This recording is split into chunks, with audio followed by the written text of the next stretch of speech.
Halo, jumpa lagi dengan channel Soekarno Karno, channel yang menginformasikan hal-hal yang sederhana yang ada di sekitar kita menjadi luar biasa karena tahu ilmunya. Gimana kabar teman-teman? Saya doakan dalam keadaan sehat selalu, karena ingat, kebahagiaan adalah bentuk tertinggi dari kesehatan kita ya. Kali ini saya akan berbagi informasi yang cukup menarik, yaitu tentang jenis-jenis dari penyakit depresi yang perlu kita ketahui dan kita waspadai. Perlu kita ketahui, penderita depresi tidak selalu merasakan gejala yang sama ya. Tergantung pada keparahan depresi yang dialami.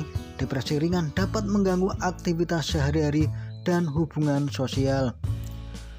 Pada kondisi yang berat, penderita benar-benar tidak bisa melakukan aktivitas sehari-hari dan membina hubungan dengan orang lain. Selain itu, ada beberapa jenis depresi yang bisa terjadi. Pembagian ini didasarkan pada tingkat keparahan dan penyebabnya ya. Nah, berikut ini saya akan menjelaskan mengenai beberapa jenis depresi yang perlu kita ketahui. Jenis penyakit pertama dari depresi adalah depresi mayor. Kondisi ini ditandai dengan munculnya perasaan sedih, kehilangan ketertarikan, atau gejala-gejala depresi lainnya setiap hari, hampir setiap saat, dan berlangsung lebih dari 2 minggu atau lebih ya. Jenis depresi yang kedua adalah distimia. Distimia sendiri adalah gangguan depresi persisten atau persistent depressive disorder ya. Ini adalah kondisi depresi mayor yang sudah berlangsung cukup lama, minimal terjadi selama 2 tahun. Jenis depresi selanjutnya adalah gangguan bipolar. Gangguan bipolar sendiri adalah gangguan mood yang ditandai dengan perubahan suasana perasaan atau emosi yang drastis pada 2 periode waktu. Saat seseorang mengalami bipolar, seseorang bisa mengalami episodia mania sangat senang dan episodia depresi mayor sangat sedih atau terpuruk ya. Jenis depresi selanjutnya yang bisa dialami seseorang adalah depresi postpartum. Kondisi ini biasanya dialami oleh wanita yang baru saja melahirkan. Umumnya depresi postpartum akan ditandai dengan munculnya gejala depresi mayor dalam kurun waktu 1 minggu sampai 1 bulan setelah melahirkan ya. Jenis depresi selanjutnya yang juga sering dialami seseorang adalah premature dysphoric disorder atau PMDD. Pada beberapa wanita bisa muncul keluhan dan gejala depresi sebelum dan selama menstruasi ya. Hal ini disebut dengan PMDD.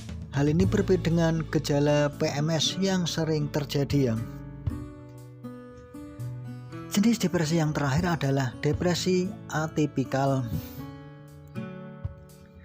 Depresi ini ditandai dengan munculnya beberapa jenis gejala depresi yang terkadang tidak khas ya. Misalnya peningkatan berat badan secara drastis, tidur yang berlebihan, sedih yang berlebihan, dan penolakan ya. Biasanya gejala tersebut dapat mereda dengan adanya suasana atau kejadian positif. Itulah beberapa jenis depresi yang sering terjadi. Untuk tindak lanjutnya, lakukan pemeriksaan dokter jika kita atau orang terdekat kita mengalami keluhan dan gejala seperti yang saya sebutkan di atas ya. Perlu kita ketahui, penanganan yang tepat sejak dini dapat membantu penderita untuk lebih produktif ya. Selain itu, penanganan sejak dini dapat mencegah terjadinya komplikasi akibat depresi itu sendiri. Dan segera ke dokter atau IGD jika kita merasakan ada keinginan untuk mencelakakan diri sendiri atau orang lain. Penderita depresi berat seringkali tidak menyadari kondisinya ya. Jika kita melihat orang di sekitar kita ingin melakukan percobaan bunuh diri, segera bawa ke dokter untuk mendapat penanganan yang tepat. Mungkin ini dulu yang bisa saya sampaikan. Bila ada kekurangannya saya minta maaf. Sekali lagi jangan lupa like dan subscribe-nya ya, biar informasi dari channel saya yang sangat sederhana ini semakin bermanfaat untuk orang banyak. Sekian, terima kasih dan